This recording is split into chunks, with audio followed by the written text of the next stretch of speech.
Bonjour à toutes et bonjour à tous. Aujourd'hui, on se retrouve avec à nouveau le journal du Geek Libre. Il y a un petit jour de retard, je m'excuse, j'avais un week-end complet. On va dire, j'étais pas vraiment chez moi. Et puis sur les deux autres week-ends, ça va être la même chose. Donc sur le prochain, ça risque, je vais voir, je vais essayer de quand même mettre ça sur une nuitée pour l'upload. Et bien évidemment de faire le journal le vendredi si je peux, si vraiment ça coince pas. Voilà, ça va être un petit peu chaud ces temps-ci. Mais pas de problème, ça continue. Allez, on va faire tout de suite le journal avec le sommaire.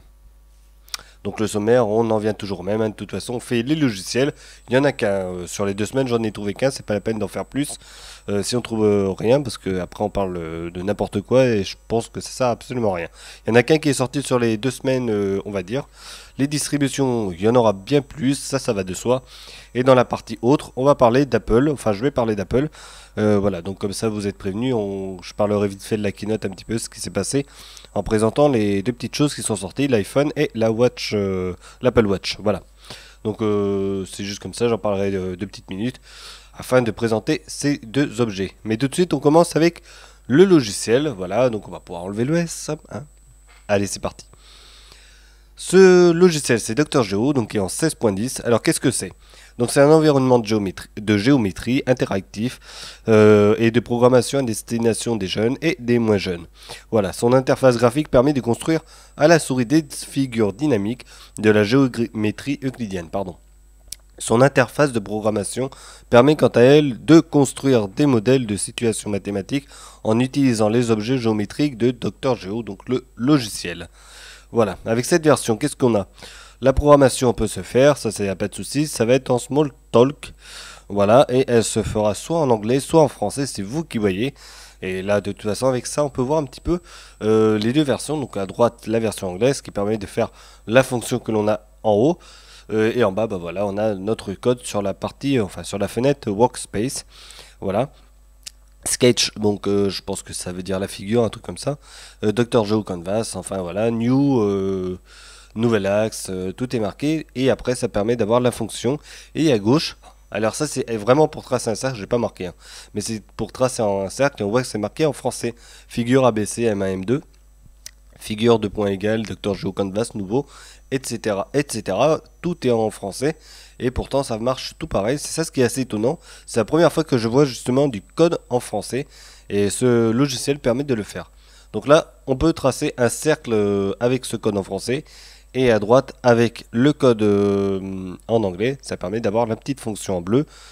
Plutôt sympathique, on va dire. C'est un petit escalier. Voilà. Mais c'est plutôt sympa de pouvoir voir les deux quand même pour de la programmation.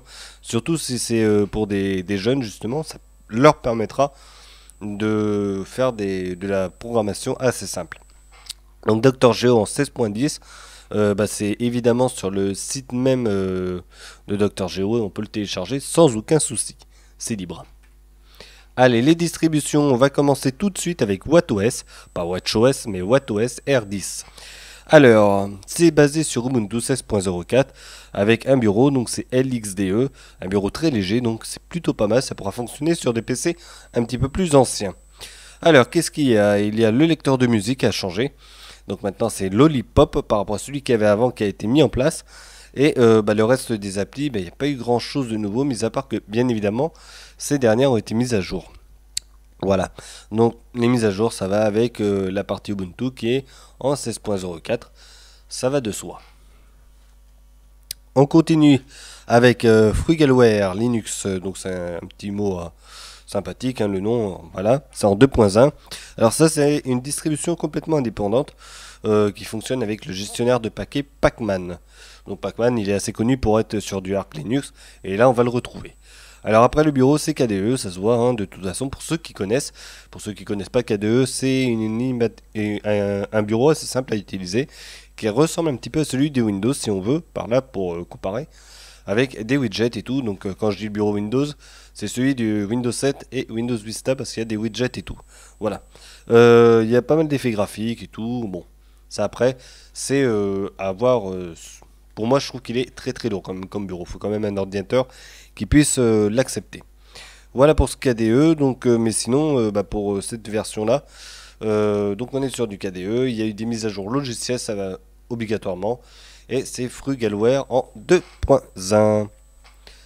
Allez, on fait la suite avec Solus Project, donc à l'époque où ça s'appelait encore Solus Project. Et là, on a la version en 1.2.0.5. Vas-y, que je continue, que je rajoute des numéros. Donc, cette version-là, voilà, c'est une mise à jour d'un bureau, donc Budgie Desktop, que j'avais présenté auparavant avec un essai sur une bêta. Donc, je vais essayer de le reprendre celui-là, avec cette version-là, de refaire une vidéo justement pour présenter le système, parce qu'il est quand même intéressant malgré tout ce bureau. Donc il a été amélioré, ceci étant, avec bien évidemment des mises à jour là-dessus. Évidemment, ça peut corriger les bugs, ça corrige aussi les petits soucis d'ergonomie, voilà.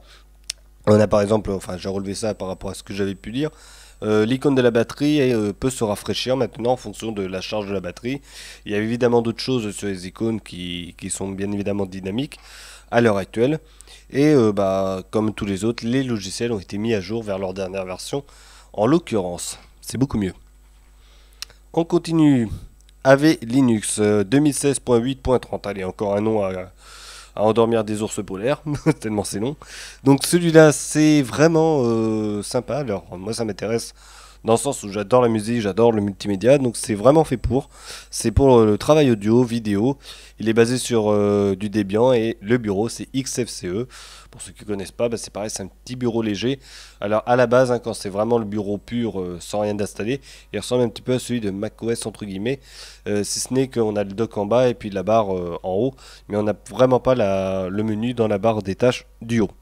Voilà, donc, mais sinon il est extrêmement léger, il permet d'avoir ça sur des ordinateurs un petit peu anciens. Ce système, donc comme je disais, c'est pour l'audio, la vidéo. Il y a beaucoup de logiciels qui ont été changés par rapport à ceux qui étaient installés avant. Par exemple, on a Ardour qui est préinstallé dedans, qui y est toujours. Mais autrement, par exemple, sur la partie bureautique et tout, il y a eu des petits changements qui ont été faits afin que justement ce soit vraiment efficace au niveau du travail. Voilà, mais vraiment, faut savoir, il est axé et basé surtout sur le multimédia audio et vidéo, sur de la compo et tout. Donc, je sais pas, je prendrai peut-être le temps de le télécharger aussi celui-là pour voir un petit peu ce que c'est, peut-être pour moi, et puis éventuellement vous faire une petite vidéo là-dessus. Ça va commencer à en faire des choses à faire, hein, justement. Allez, la suite avec Linux Mint, le voilà.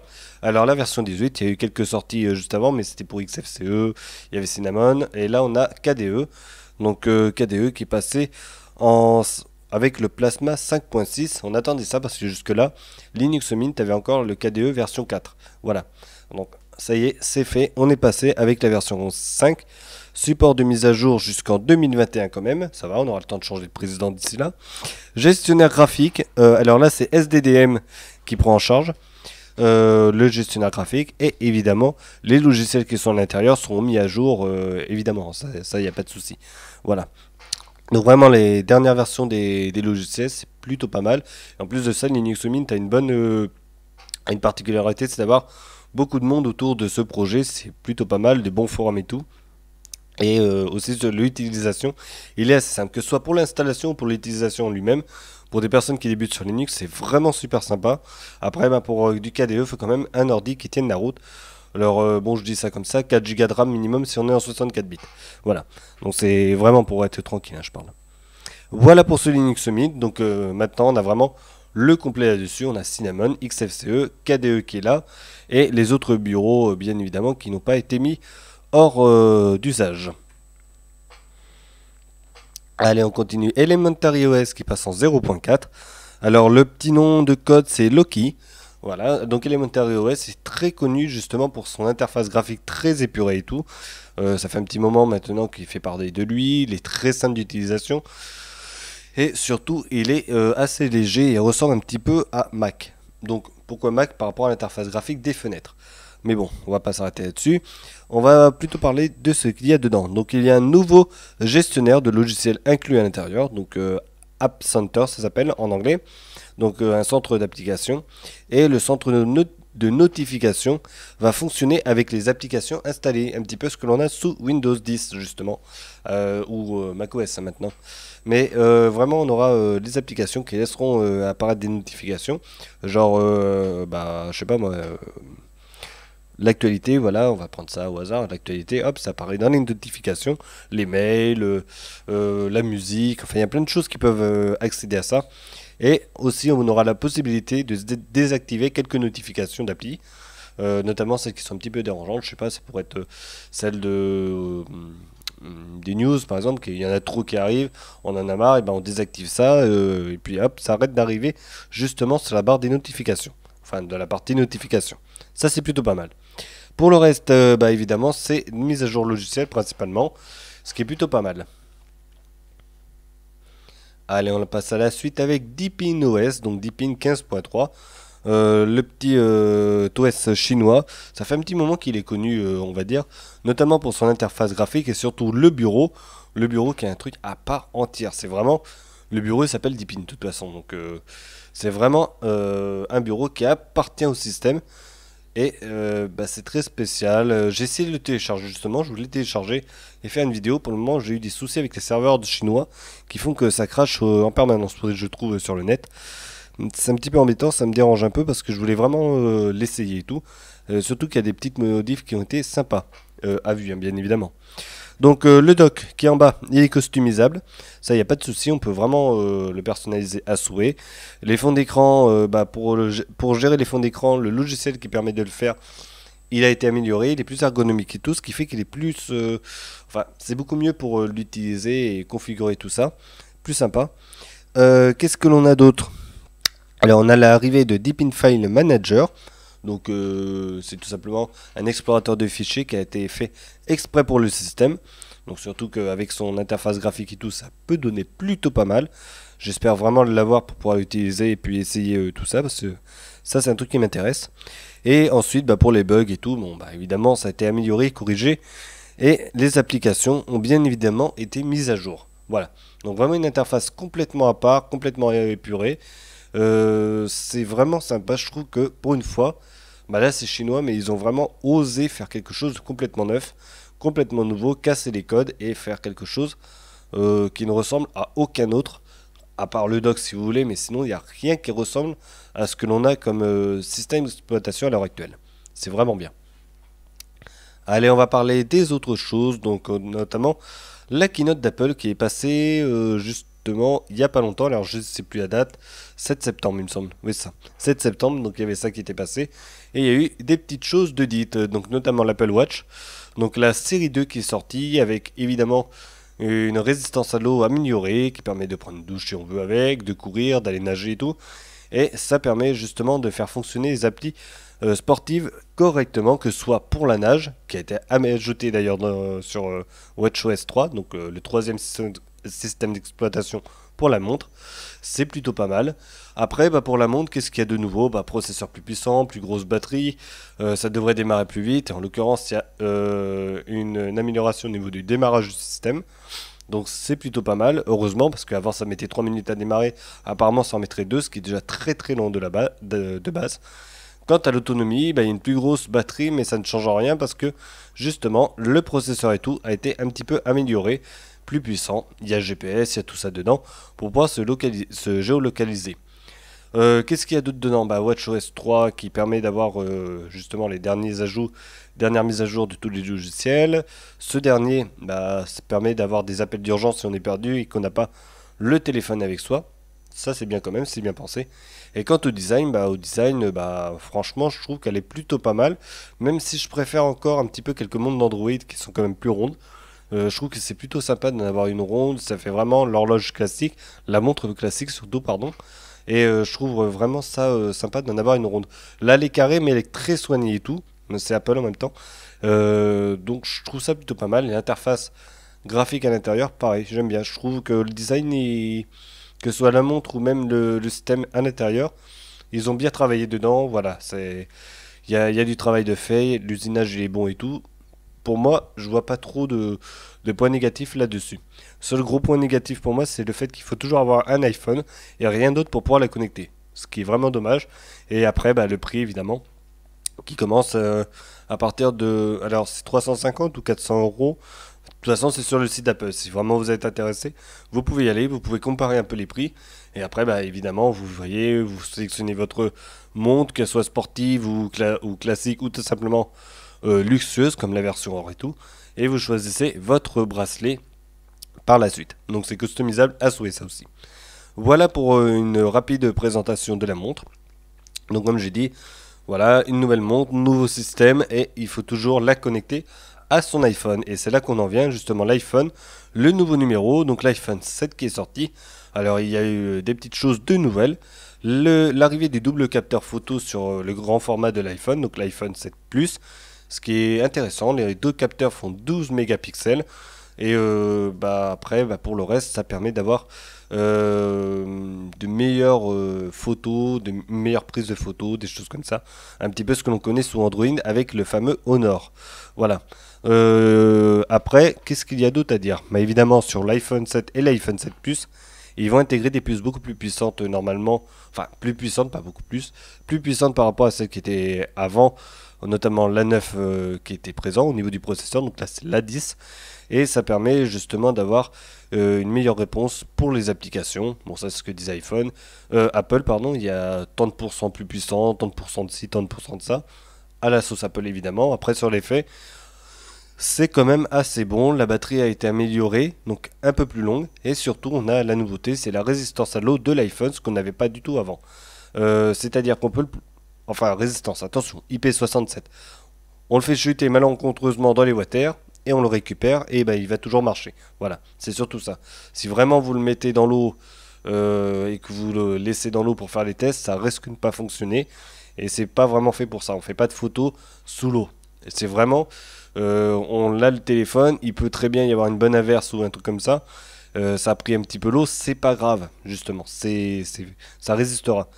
Donc c'est l'IP67. Si vous passez en IP68 comme la montre, là vous pourrez même nager avec l'iPhone, ce qui n'est pas le cas. Voilà. Donc c'est vraiment les petites nouveautés. Donc le double capteur photo qui est arrivé, la partie submersion qui sera possible pour l'iPhone, mais très léger, donc ce qui permettra d'assurer une certaine imperméabilité de ce dernier. Après, pour le reste, il n'y a pas grand chose de nouveau. Il y a juste que les haut-parleurs maintenant sont enfin en stéréo, contrairement à avant, on était toujours en mono. Un haut-parleur en haut, un haut-parleur en bas, et ça permettra d'avoir un meilleur son. C'est quand même bon le son, mais ça sera vraiment meilleur par la suite avec ce nouveau modèle. Par contre, pour le système, on passe à iOS 10, voilà, donc des petites nouveautés évidemment, plus ergonomiques normalement, même si je trouve que c'est moins ergonomique maintenant par rapport aux anciens.